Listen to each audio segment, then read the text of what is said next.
Irmãos, nós vamos ler, conforme nós falamos, o livro de 2 Crônicas. A palavra do Senhor diz em 2 Crônicas, capítulo 1, verso 1.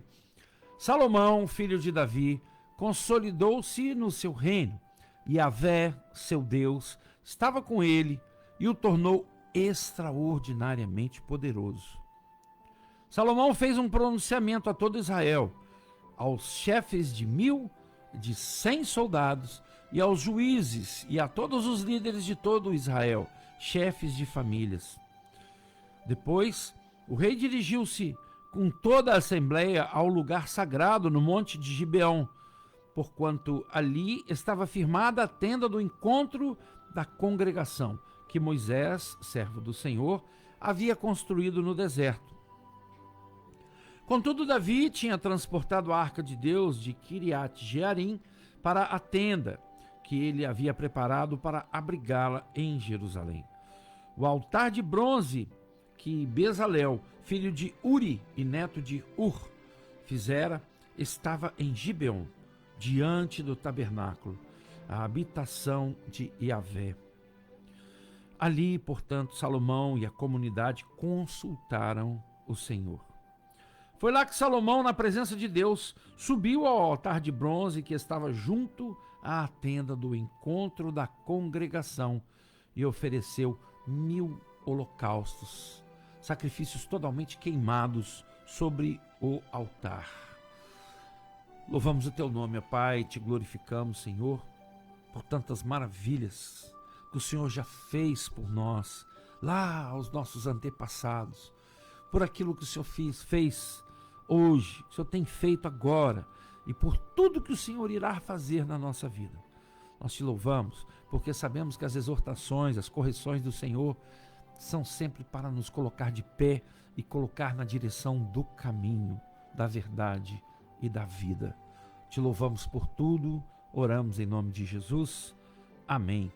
Irmãos, o que o Senhor quer para você, para mim, é que sejamos sempre servos, que sempre possamos estar com o coração aberto, buscando santificação.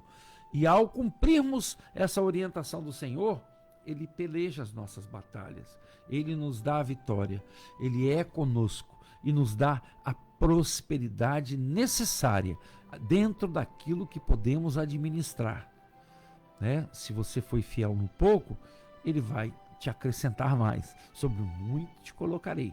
Não é essa a promessa dele? Se você pode administrar, você vai ter na presença de Deus condições a mais, dentro daquilo que você pode administrar. Preste bastante atenção, porque tem gente que não consegue administrar mais do que um salário. Então o Senhor não permite crescer para que a pessoa fique na dependência dele, para que a pessoa fique ali sempre buscando a ele.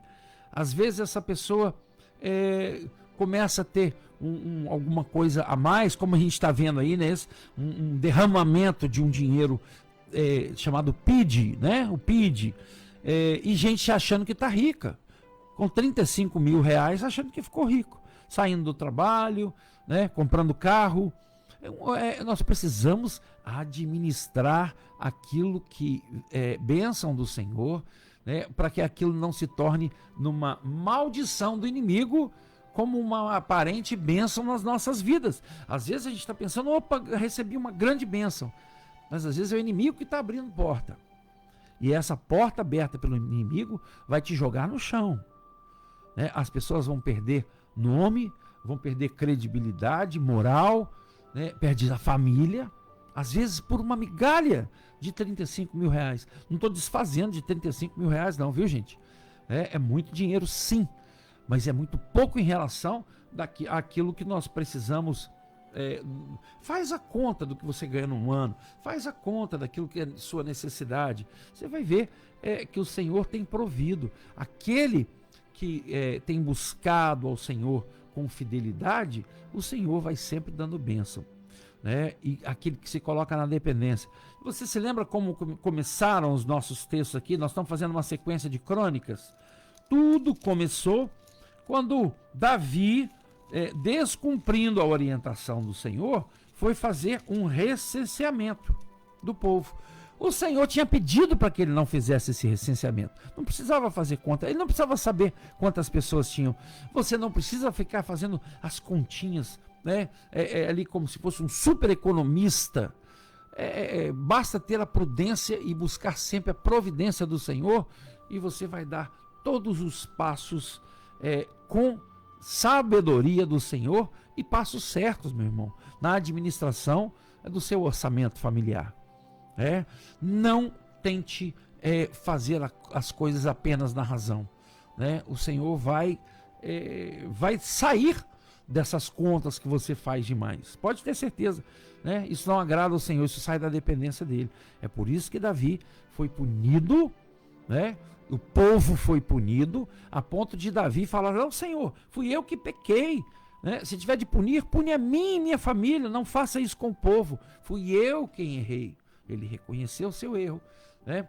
E ali o anjo oferece para ele 3 opções, e ele falou assim: eu prefiro a terceira, que é ser julgado, ser punido pelo Senhor, né?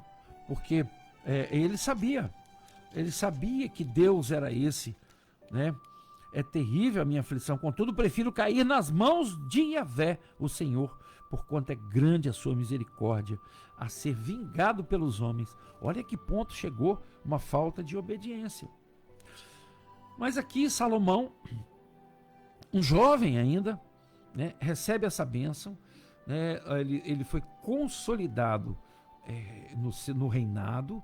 Davi já estava bem velho, e Deus foi poderosamente com ele. Deus o tornou extraordinariamente poderoso, diz a palavra, né?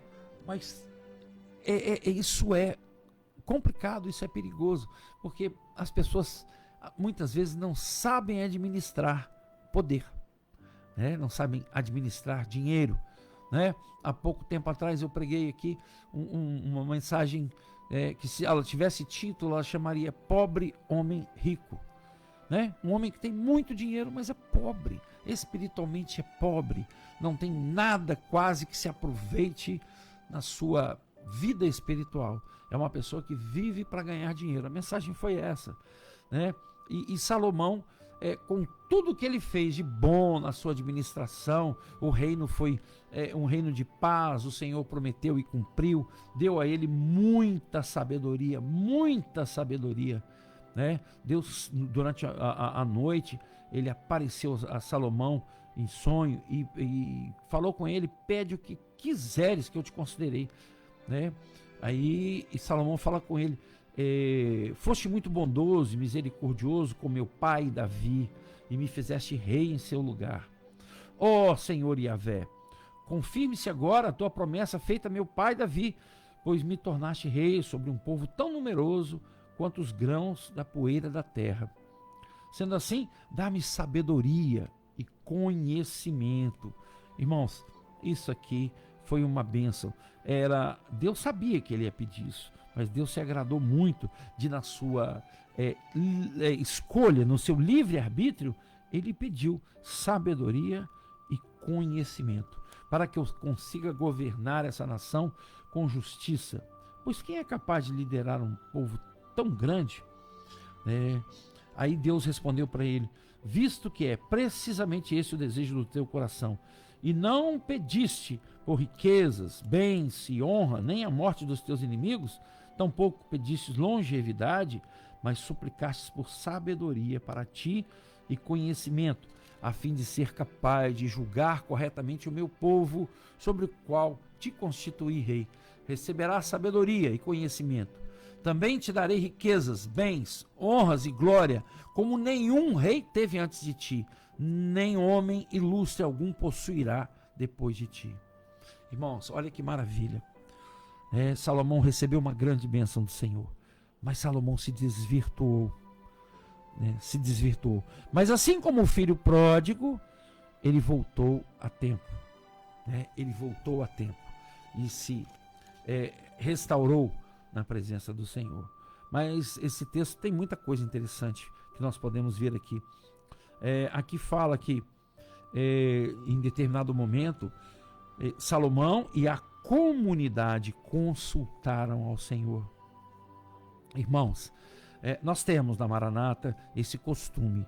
Eu sei que tem algumas outras igrejas que fazem isso também, mas a Maranata, isso é característica nossa.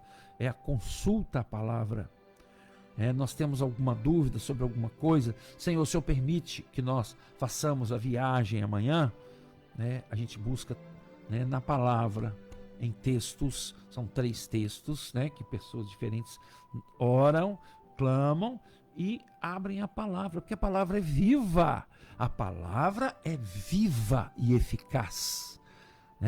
Então, se é uma palavra viva, ela vai te falar, porque o dono dela é vivo. Jesus é vivo, o Espírito Santo traz a vida ao texto que é a palavra. A palavra é o próprio Jesus, ele é a palavra de Deus. Apocalipse 19 fala isso. Então, eles tinham o costume de consultar. Naquela época, eles consultavam o Senhor de diversas formas, principalmente pelo Urim e Tumim, que eram 2 pedras que ficavam atrás do peitoral do sumo sacerdote. E o Senhor se manifestava ali no Urim e Tumim.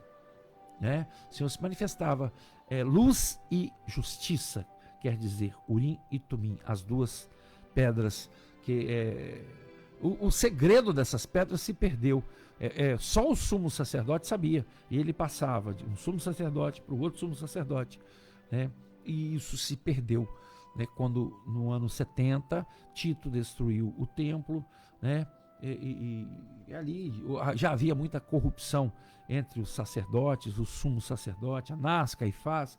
Aquilo eram pessoas que não eram nem da linhagem dos levitas, para serem para cumprir a orientação do Senhor, ali entrou política no meio, e foi por isso que houve tanto desvirtuamento na situação de Israel.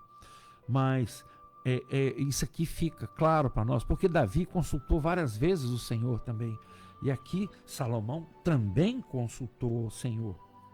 Então isso é um costume bíblico, consultar a palavra. Aí Salomão, na presença de Deus, ele subiu ao altar de bronze que estava junto à tenda da congregação. Essa tenda da congregação, depois ela foi substituída pelo templo fixo, que aí foi erguido ali na eira de Ornã. Lembram da eira de Ornã? A eira de Ornã é aquele lugar onde Davi comprou, e sacrificou e fez um altar. É o mesmo lugar onde Abraão ia sacrificar Isaac, é o Monte Moriá. O primeiro templo foi erguido ali, em Jerusalém. E depois o segundo templo também. Quando o primeiro foi destruído, o segundo templo também foi construído no mesmo lugar. Então, e olha só que interessante aqui. E ofereceu 1000 holocaustos, sacrifícios totalmente queimados sobre o altar. 1000 sacrifícios, 1000 holocaustos. Irmãos, o que nós temos feito não é de sacrifício, porque a palavra diz que é melhor obedecer do que sacrificar. Os sacrifícios eram feitos na lei naquela época. Hoje, para nós, é obedecer. O que nós temos obedecido dentro das orientações do Senhor para as nossas vidas?